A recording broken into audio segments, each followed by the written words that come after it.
amount of healing in comparison to the damage that Hunter can throw out on the other side. So it turned out to be, for us in our testing, a surprisingly underwhelming card in the matchup, and I think over time we just started to cycle it more and more and just trade it back into the deck and look for better options. Right, it won one game straight off the bat because the opening was like Walpurtinger and I think Demon Companion, which was the 2-1. So it wiped those, and then my next card was like a 5-drop. So it won the game at that point, but those, as you mentioned, those outcomes are like pretty niche. So generally, you're looking at 2 health minions for Hunter at least. So yeah, City Tax definitely isn't the big win you would maybe imagine it would be versus most aggro decks. But we'll see how this one goes on as we are starting our final match of the day, but definitely not final match of the weekend. Bunnyhoppor on the top on this Paladin, RDU on the Face Hunter along the bottom. Sip of water. Mulligan complete, just waiting for Bunnyhoppor to do the same. I imagine Crossroads Watchpost is getting in the bin. The other 3 cards, I think there are varying degrees of debate over as well, because we talked about how potentially matchup defining Libram of Hope can be. I do still think it would be incredibly greedy to keep it in your opening hand. Hand of Adal, if you hit a 1-drop, sure, that seems powerful, but you're not even going first in the matchup. So I think throwing that away makes sense as well. But he did choose to hold on to the Coin Carriel Roam combination, and actually now with the addition of that Aldor has picked up a pretty nice opening curve, it's got to be said. Yeah, and same for RDU actually. Yeah, he did draw the Walpurtinger off the top, because outside that it would have been Weapon Pass, which doesn't feel great, especially if your next turn is Felmore. You're not really planning on swinging that weapon to face at the moment to push damage, so yeah, you got away with it there with the Walpurtingers, but now Bunny might even be considering Aldor Attendant Coin Broom. I like it. Do you really? Yeah, get them off the board, right? Like, now there's no targets for Adorable Infestation, for example. There's no weird things that can really happen. It's just got to be another minion. And although this negates Bunnyhoppor's ability to, say, coin out 2 shields next turn, this made him get ahead on board. And if this helps him stay ahead on board, a hero power might just be enough to get him by, considering how strong his next 2 turns would be. Can we talk about Felmore again for a second? Like, it's going to come down here. It's going to be a dormant 5-4. There's a 1-2 in play. Then there's going to be a hero power in play. There's now another token minion that's been drawn. Like, does this Felmore ever do anything good by the time it wakes up? 5 damage to face, Sol. Sounds good to me. Okay, sure. But yes, against their Paladin and any decks that can throw out the odd early minion and not feel bad about it, it's kind of rough. But that's the difference, right? Like, in the past few months, there aren't really that many decks that have been able to do what Paladin does in this matchup, right? Just play these minions that are benefiting you and a pain for the Hunter to deal with. Yes. But I think also, like, you know, as a competitive player, part of the skill in that is recognizing when cards change power level, right? And doing so before they become bad, right? Because if you're still playing a card in your deck after it's become bad because the metas shift, that's too late. You're supposed to have taken it out already to actually gain an advantage over the field. Now that's Ayala. He wins enough. It's a solid counter argument, not gonna lie. As it happens with the true aim, this is now a pretty decent setup for RDU. Bunny will likely respond with the goody 2 shields, and then there's a pretty huge 50-50 on Wake Up here.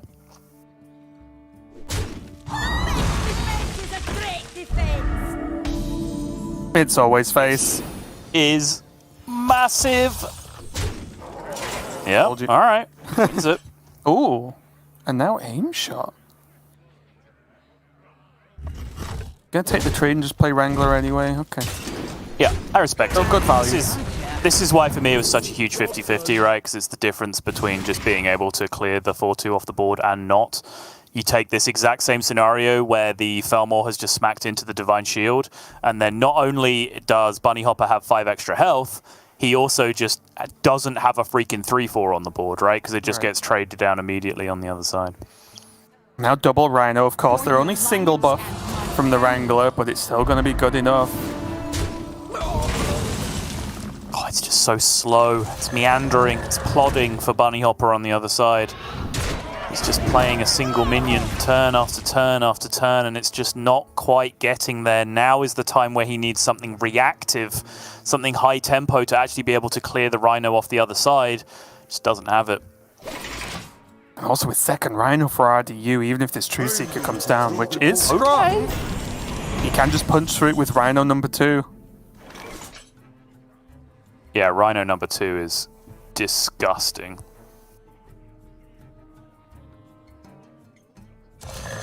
Rhino comes down, pushes one more, 7 goes face. You just have 2 value traded Rhinos still alive on the board and still attacking. Opponent at 13, scratch that, 12. But now Raven, the game begins. It does. I'm just already looking at if it's what kind of numbers we're playing with here, because there is quick shot aim showing hand as well for RDU.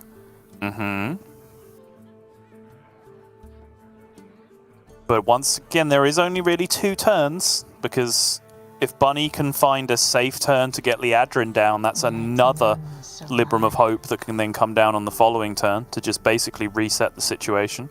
This Bard, you can mess with this, right? So he still has 1 Rhino on board.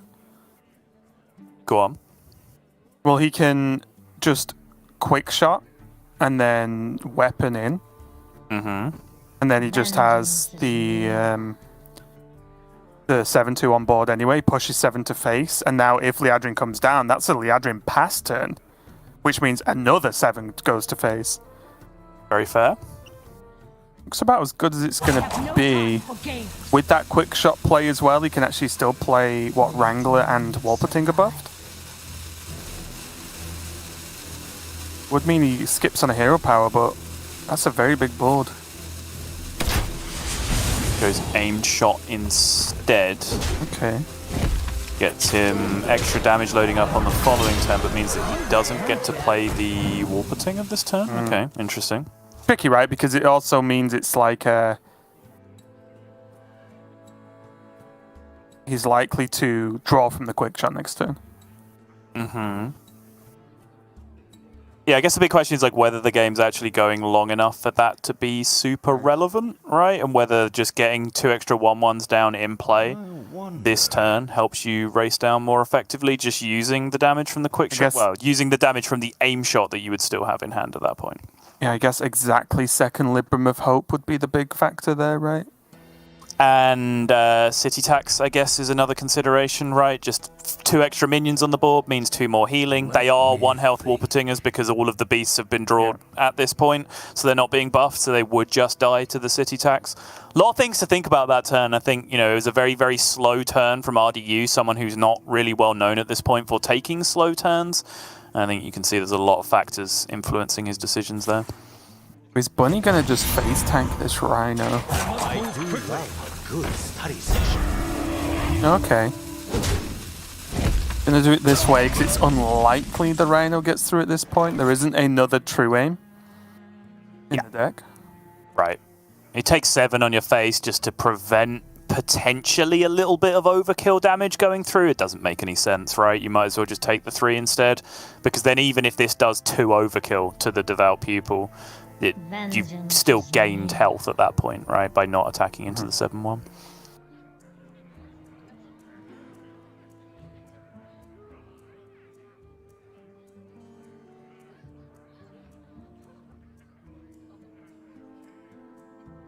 I imagine this is Rinlings for, what, explosive trap?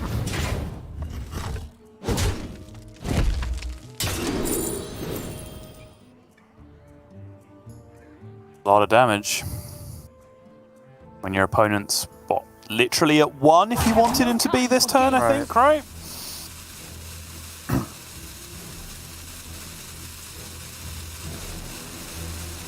And also it has the benefit of it'll...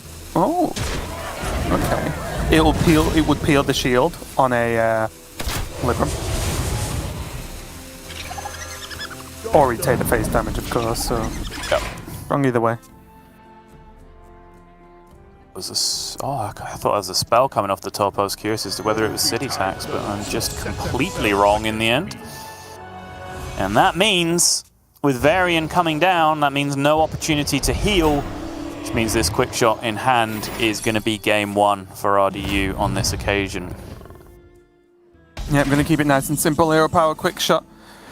The initiate turns up at the last second, but not important whatsoever, and RDU takes the lead 1-0 with that face hunter, and a pretty straightforward win, honestly, right? Nothing too crazy. Bunnyhoppor had a strong opening, but I think the back-to-back buffed Rhinos were probably what really made the difference there, because without those, I think RDU would have actually just been pushed off the board and out-healed, right? But just having the Rhinos available to punch through and then stick. The second Rhino, like I mentioned, being the most important one, because it allowed there to just be 7-2 Rhinos just sat on board, empty. It was very, very strong indeed, and Bunnyhoppor had to respect it to some extent. Yeah, and I am going to pull you up because he had 8-7 on the left-hand side of his hand the entire game, so I don't think we get to call it a strong opening from Bunnyhoppor. His hand got rescued because he drew double Aldor off the top, right, basically for turns 1 and 2, right, which kind of repaired his hand a little bit, but I think overall his start was very slow, or fairly slow in comparison to what a decent opening can be for the Libram Paladin, and that in combination then with just 2 huge Rhinos value trading his mid-range minions, it was the nightmare scenario, right? Because there was just really no way back from that position. Although his opening hand, of course, was not great, but he had like Attendant, 2 shields, Carriol, Truth Seeker, right? Like, it's close to as good as you're going to want it, even though the initial mulligan hand wasn't great. It was pretty good. But still, I do think maybe the key moment, actually, yes, the Rhinos were strong, but that Felmore attack, having the true aim available was huge, right? Because, like you said, if that went into the Goody 2 shields, then that next turn from RDU looks terrible in comparison. Yeah, and I think that's where perhaps the lack of Libram of Justice or a McGurgle or anything like that to just really make the board as annoying as possible really made a big difference, because it allowed the Felmore to at least have a 50-50 for a good position in the game. I think time after time, Felmore memes aside, I think the reality is that we've just been seeing too many positions where it was Felmore versus 3 minions on the other side of the board. Right, where it's just not going to get it done. That's just never a scenario that's favorable for you in a lot of spots, so just having that straight 50-50, at least it's something. It was a disaster 50-50 to lose, but he didn't lose. He won. That's just RDU 101. Just win. And here's a very strange matchup, and one, I'll be honest, if you asked me a week or so ago, what's one of the matchups we're going to see in the playoffs? I wouldn't have said Bunnyhoppor on Quest Road and RDU on Elemental Shaman. It's not one I saw coming. I'll hold my hands up. This is going to be a bit of a strange one, but let's cast it anyway, Sottle. It is our job. What's happened? Bring back D6 Warlock. We're one step away from Fishy Flyer at this point, Raven. What's happening? We're one step away from Classic, okay? True, and no one wants to go there. Whoa. Spent too many years being bad at Hearthstone during the Classic period when I was first learning the game. I relied on Savannah Highmane and a dream. Here though. How mastering an Oasis strategy. Oh, those were the days. Here though, Quest and double Skulker opening is very strong indeed. And even that Assassin can get some work done, because one thing that RDU on the Elemental Shaman, a deck we have not really seen much of, if at all, in the European Grandmasters, it is a curve deck, right? You want to play these either high statted or just high tempo based elementals on curve. You want to chuck them out, you want to reduce their cost, play them cheaper, get the tempo with Lilypad Lurker, even with the card I'm now forgetting the name of, even though it's the card I've seen the most, the Canal Slogger, make those as tempo plays and push tons of damage. But double Skulker and what will be a cheap SI7 Assassin, it's kind of what you're looking for here.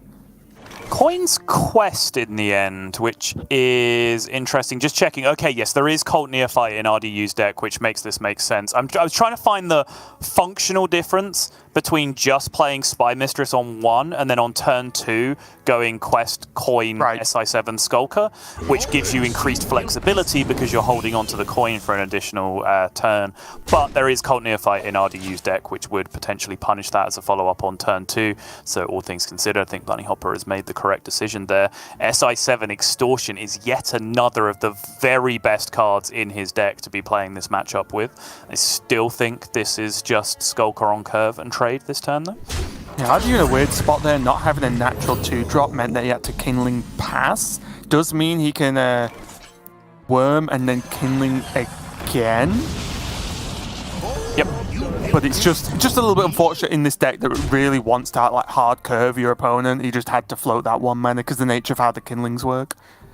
Oh yeah, this is what peak Quest Rogue gaming looks like, Raven. I know. Forget about the other 18 cards in your deck. Just draw the ones that say SI on it. Isn't this how everyone plays the deck? Oh, that's a good one too. How protective of your health total do you want to be, though, right? Because you can pick up a value trade by bumping into a 1/2 with your minion instead, but that does mean taking significantly more damage with your face if you're going to go Gyro Blade. Yeah, take that face damage, it's fine. This is the Doomhammer deck, remember? This isn't the bad weapon deck. This is the good weapon deck. That's scary. All right, going to go SI7 Extortion in the end. Which I think makes sense as well, right? Because he's actually cheating a bunch of mana in his hand for every SI I suppose that he ends up playing. If you phrase it like that, I'll give it to you, so fine. Yeah. He does, most importantly though, have a 1 mana card and a 3 mana assassin next turn, which means he's just going to push RDU just out of tempo completely next turn, almost no matter what RDU does. He could have the completely agreed upon strongest turn from the Elemental Shaman, and I think Bunnyhoppor would still be ahead. Perplexing. Agreed. RDU now considering whether the stats on board portion of the game is already over, because this is the branching path now, right? He can play mana inefficient, play less stats, but have a Doomhammer in his hand for next turn, or he can say that there is still a chance that he gets to stick big minions to the board. But with how cheap his opponent's potential SI7 assassins would be at this point, I respect this decision. I think it's race time for RDU. I think he is, even though he can't see it and we can, he's correctly identified that this board is lost at this point. Right. And also what's nice about this turn is he still has the flexible choice, right? His Lilypad Lurker will still be active next turn, so if he does need to bail for some reason, then he can. Like, it's not even a big deal. Let's say, for example, the SI Informant came down this turn, then he could just Lilypad it and not really be too upset. Is he playing both? The tempo. Play both, okay. Fine.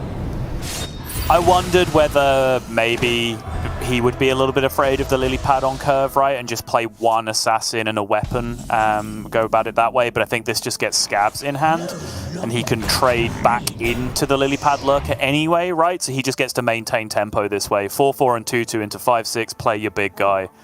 You look like you're chilling at this point. What if he just plays scabs and goes face? Okay.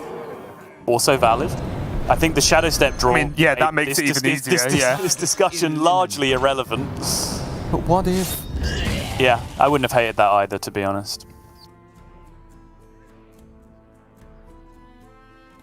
Was this actually just the single best possible Quest Rogue draw? Does it get better than this? I don't think it does. I think I'm this winding was the game back. I'm hitting rewind on the tape in my brain. I'm watching it back at double speed. Nope, seems pretty perfect to me. I think he spent every single mana on SI7 cards while clearing his opponent's board every single turn. Okay, apart from turn 1 where he played Spy Mistress. No, that was untrue. He played the quest that was also turn 1.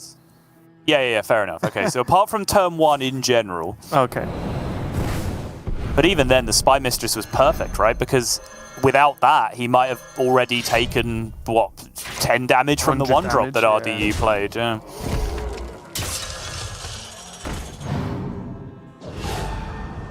Not the Rock Biter? I mean, you could probably just give... I don't care. Give him the Rock Biter. Oh, yeah. What's that, 16? Imagine. Go for the victory lap. Give him the Rock Biter just for BM purposes. Why not?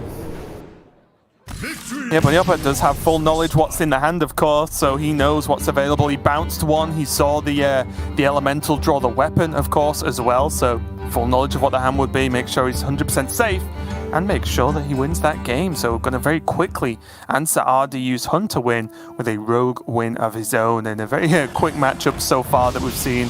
Bunnyhoppor evens it up, and I feel like this might be the way the rest of the series will kind of pan out, with just a bit of back and forth, because to me, I don't really see anything in particular, apart from maybe the Paladin feeling a little bit weak, that really stands out as, oh, RDU should 3-0 this series, or oh, Bunny should 3-0 this series. I do think it's reasonably close. Well, not anymore. I think that's the big point, is now the Quest Rogue has won. I don't see any real way for RDU to like 3-0 a particular deck, right? Paladin exists. Yeah, but the decks remaining, I think, are a little bit more evenly spaced out now that Rogue has got out the series for Bunny. You know, we were having a little bit of fun there, but genuinely, if there was a game in this series where Bunny would have wanted to draw the nuts, I think it would have been with his Quest Rogue, because I think that's the deck that can potentially struggle the most in this series. Bunny's Face Hunter now has as good a chance as any against any of these remaining decks from RDU. The Paladin is the kicker, but, you know, one well-timed board clear in any of the matches against Druid or Shaman, and it's a winnable game into a Libram of Hope, right? Particularly, Libram of Hope interacting against Doomhammer is not a winning interaction for the Shaman most of the time if they don't have the Lilipad Lurker to follow it up. So I think now that the Rogue has picked up a win, suddenly Stonk's trending upward just a little bit now for Bunnyhoppor. Yeah, honestly, I am just afraid for Bunny overall, though, because this Paladin has lost every game. Has been the only deck that has lost for Bunnyhoppor today. Yeah, Bunnyhoppor's played a lot. This is his third? Third series? Yeah, third series of the day. And every single loss he's taken 3 in match 2, and then he's just taken 1 in this match as well. So looking kind of rough for the Paladin overall. We'll see how it ends up, of course. I will say as well, this matchup is a super strange one for me, because I've found it, in my experience at least, is either Hunter wins by a massive margin, or Druid wins by a massive margin. There is no middle, there's no close game. The first few turns might be close, but as soon as someone secures that board, it almost always certainly ends that way. Yeah, and I think the blowouts kind of hinge either way a little bit on the cards like Razormane Battle Guard, right? Like those big blowout cards for the Druid. Because if they get that kind of start where they play a 1-drop on 1, curve into Battle Guard plus a Neutron or something, you can't keep right? Like, it's just more tempo than the Hunter is able to output. You know, Hunter, you've said this before, and it's assessment I agree with, and I know it will get ridiculed by a lot of people. Face Hunter is the fairest deck in Hearthstone. It doesn't do anything, it just has efficient damage for efficient mana costs, and minions with efficient stats for efficient mana costs. And it's just the ultimate threat check deck for anything that you're trying to do on the other side. Like, Hunter will always be there to keep you in check, but it does not have those disgusting, game-breaking, spiking above the power curve possibilities that other decks in Hearthstone have. So that's what the Druid needs to do to get an advantage. Right. Basically, this exact hand that RDU currently has right now. This is the business. Oh, I can't watch. And not this hand from Bunny in any way. And again, people might think generally, oh, Rinling's explosive trap never works.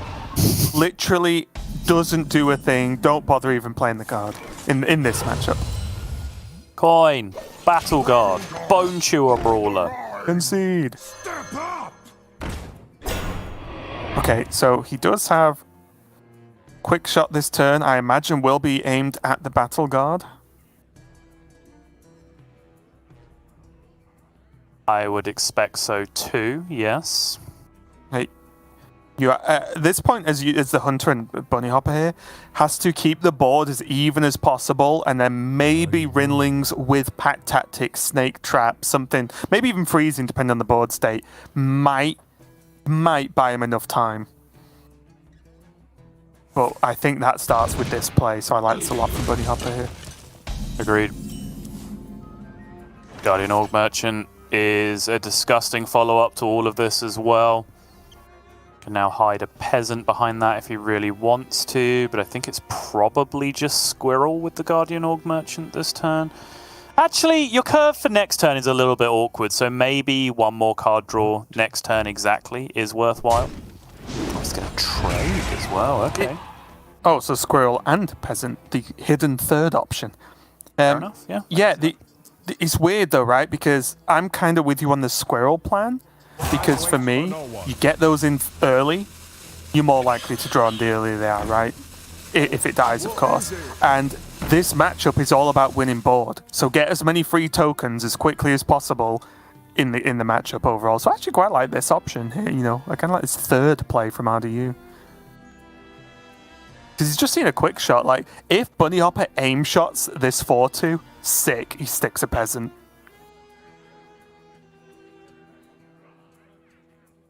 I wonder. And hear the cogs in Subtle's mind turning.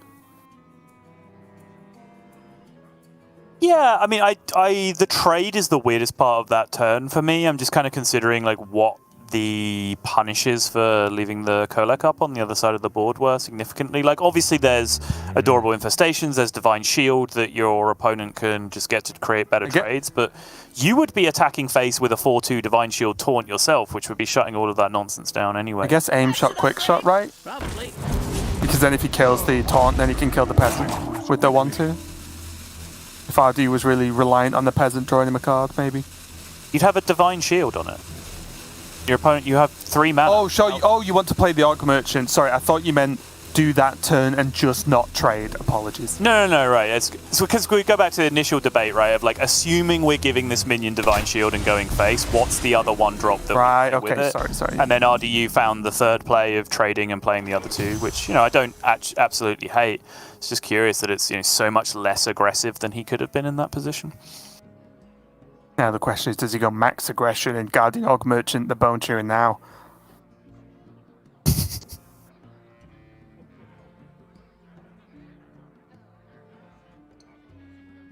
I mean, how does Hunter deal 2 sets of 1 damage? Yep. No, agreed. That's an upgrade. Probably. Certainly more resilient than just having a 4-2 on board. And RDU did it to us, Subtle. Would you believe it? Unbelievable. In the playoffs. We'll get spectator fixed as soon as we can, guys. We will shift over to another spec, I imagine. But for now, everyone just be disappointed in RDU. Yep. What a heel. Unbelievable. Do you have your secret radio cast ready? I do, yeah. I do also have to reconnect, though. So we'll see who gets there. I've done it first. yet. Jeez. He drew it and played it immediately. What do you want? Oh, there we go, fixed. You've been beaten, Subtle. Unlucky.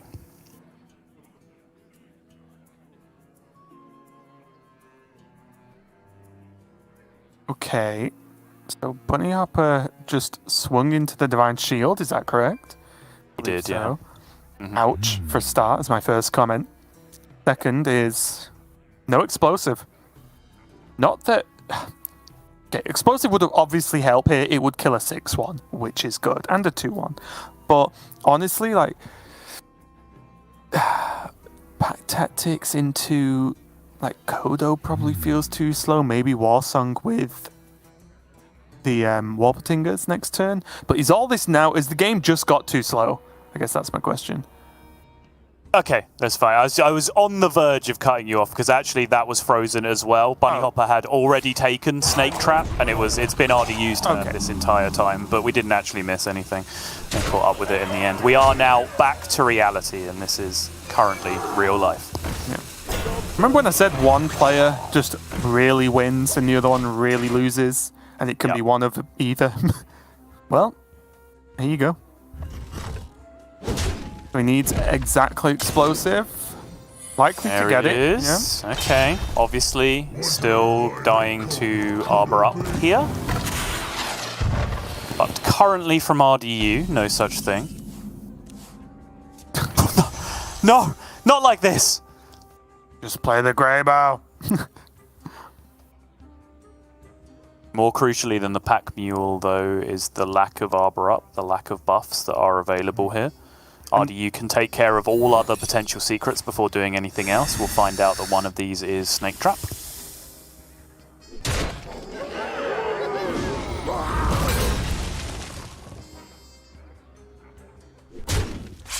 And now knows it's not pack tactics, he knows it's not freezing, so unless Bunnyhoppor has gone for like the ultimo bluff of picking open the cages there, he knows that he gets to trade into everything. And actually still, even after trading into everything, if that was an explosive trap at that point, he still just has hero power lethal to mop it all up. So actually zero risk with the way that RDU played that turn. And nicely done. He's not going to hero power this turn, but he does gain a 4/6, which is fairly difficult to kill, of course. And the problem now is Bunnyhoppor has tons of resources and arguably could dig himself out of this, but I don't think he has the mana to do everything he would even need to do. And that's going to be it. RDU takes game number 2. It's a tough one, but that's kind of the way it always goes. Like I said, one player just gets that one step ahead and never lets their opponent recover at all, just because of the nature of how important the board is. And both decks don't really have rush minions or anything that, you know, like really wipes the board or helps to stay competitive on board, other than just being factually ahead. But again, look at the difference between Battle Guard and no Battle Guard. Oh, yeah. Or the aggro mirror types of deck, right? Because Bunny plays a Kolek on turn 1 without coin Battle Guard into Taunt. RDU's response to that was play a Squirrel, maybe coin a 2/3 Taunt. Then suddenly Adorable Infestation comes into play, you're losing tempo, and then that's when Bunny snowballs and runs away with the game, because he sees his tempo in those early turns. So you're absolutely right. It's a super snowbally matchup, one way or the other. RDU just hit a very good opening and executed on it very nicely. Annoying Divine Shields, very aggressively attacking, good understanding of the secrets, the risk-reward dynamic of going for lethal there towards the end, has now put himself in a position where he is on the hill. He is one game away from going through to Sunday, where he'll get to fight it out in our top 4 for a spot at the World Championship. Bunnyhoppor has a bit more work to do, but his lineup is not out of this yet either. Yeah, and just to really sort of drill that point home, top 4 means you have to win 2 matches and you're going to Worlds, right? So close for the players that make it to top 4 on Sunday. Just that couple of steps left to join Frenetic from the European region as the representatives from Europe for the World Championships later this year. Oh, you built this for Now RDU has to get it done with this elemental shaman. Both players in this series have been a little bit adventurous with their lineups for this tournament and for this playoffs. Oh! Who gets rewarded the most, but Bunnyhoppor. Is that good? Is that bad? I was literally just about to say, I'm torn between this being the best hand and the worst hand at the same time. Yeah. Because So first things first. True Seeker is not bad. Yes. But to do that, it means you're not coining Murga into Hand of Vidal, which means you're probably losing board early, which means you just get snowballed out of the game before those plays become relevant.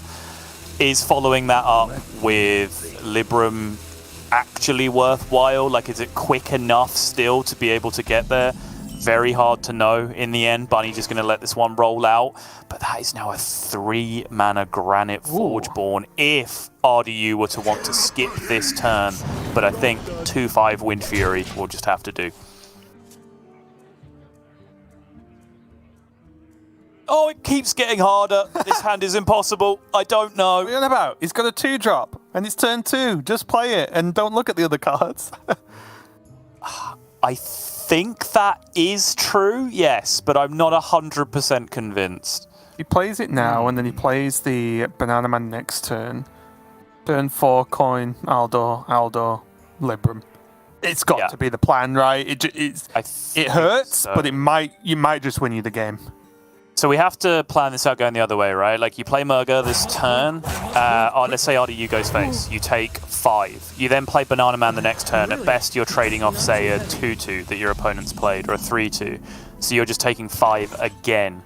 You're at 19. You then coin out Truth Seeker. Your opponent's board actually hasn't grown that much from this point, so I think your Truth Seeker does realistically tank a good deal of it. So I think it looked okay on further assessment, but Bunnyhoppor ends up diverting, going with the Coin Banana Man instead. Now he has Aldor Attendant and McGurger if he really wants. Yes. As opposed to the one Goody 2 shield, which I think he would want to value playing 2 reasonably sized minions over 1 Divine Shield minion here. Agreed. That's good to me. Yeah. I mean, against this board state, McGurgle and the Goody 2 shields, basically the same card, right? Like, they're True. big enough to trade into anything. Divine Shield. The difference maker comes with the Granite that comes down this turn. First time in history, the nerf to Granite actually becomes relevant because a Goody 2 shields that Bunny could have played this turn would be able to trade into it cleanly, which these minions don't. And it's starting to look very good, isn't it? Forgeborn, although it looks, I think, on surface level, like, well, it's a 4-mana 4/4. And, okay, my Lilypad Lurker's 4 mana next turn.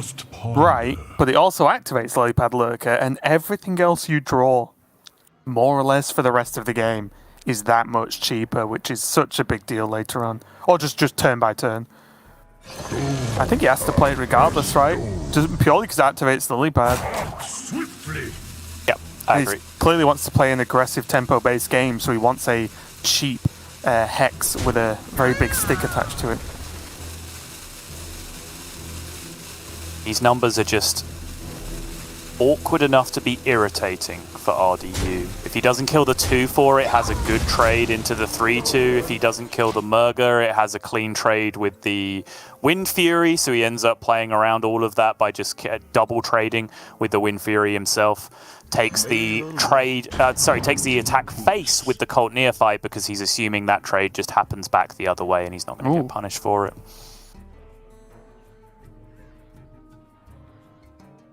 It looks like Bunny's going to value the 2 shields over taking the trade on the Granite. Which again makes sense because, like you said, the 2 shields actually just strictly challenges the Granite now as well. So, or at least it will for a few seconds, I imagine. Oh! Okay, that's a big pickup. Doesn't really even out his hand this turn, but the fact he has Hex into Hex, especially going into turn 5 for Bunny, is going to be a big deal. Oh, it's just too much tempo, isn't it? I think I so. I know the hits keep on coming, like Aldor into Libram of Hope to follow that up. But yes, he's down both hexes, so he won't be able to deal with the 8/8 Divine Shield. But each of these hexes just puts a 5/6 in play, and those add up real quick if all you're doing is dropping another mid-range minion into them on the other side. Well, also as well, his next turn he can lurk Lilypad and Neophyte, which is going to be a big deal as well, because that's just 1 extra minion, right? For that fight, Yep. that getting that swing damage in right before a Libram of Hope. Libram of Wisdom Daisy Chain doesn't even Oh. do anything. He can do 1 attack with the frog and 2 attack with the... And the Neophyte means that he can't play Libram of Hope next turn as well. Correct, yes. Actually a big deal, because I do think Bunny might actually favour the 8/8 Divine Shield as opposed to the True Seeker, if he could choose. Yeah, I can see that, especially, again, having seen both of the hexes come out already, as you probably will do here. Now, do you hex the frog?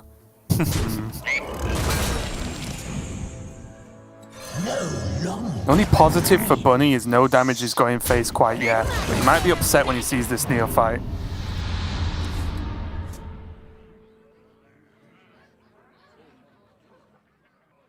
Okay. We'll just have to go Truth Seeker, hope it holds. It will do. Of course, his Librams still cost 0 because the discounts are sufficient enough that they are in negative numbers at this point, so the Cult Neophyte is not making them cost anything. And he is just playing a Taunt minion every turn and hoping it holds, but it's starting to get very sketchy indeed. Is this ever Fireheart? Does Fireheart come into play this turn? Yeah, be Fireheart into like devolving missiles into some source of damage. Never be afraid of your inner Or even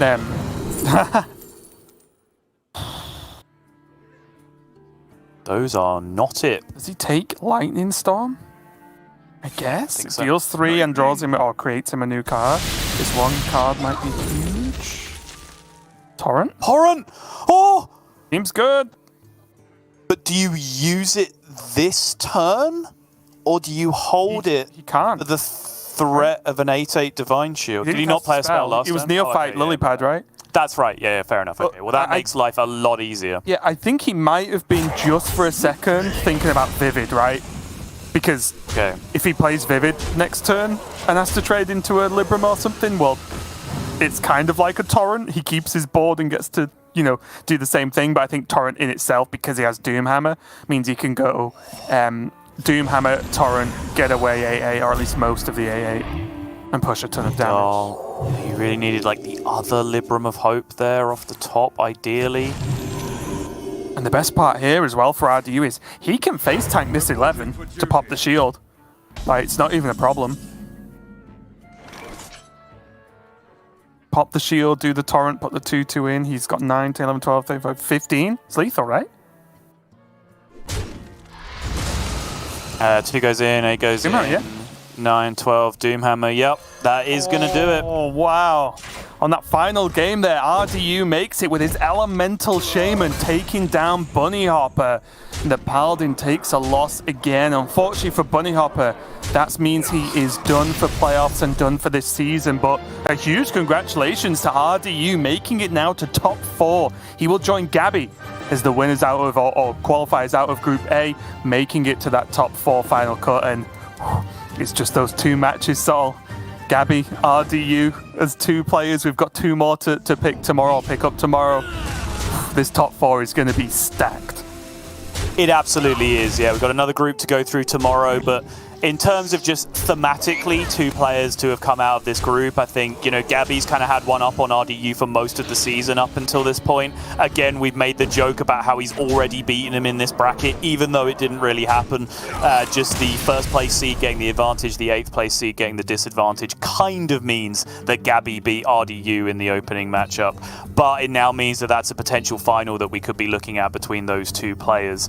Gabby, the dominant player throughout the whole season, and RDU, the player looking to peak at the right time, which is something that he's actually been vocal about, right? And saying that you don't need to finish first place in the league in Hearthstone Grandmasters. You don't have to be phenomenal all season. Kind of helps, like it's nice if you can be Gabby, sure, be Gabby, but not everyone can be Gabby, right? So he was using Frenetic Season last season as a model and saying you can have a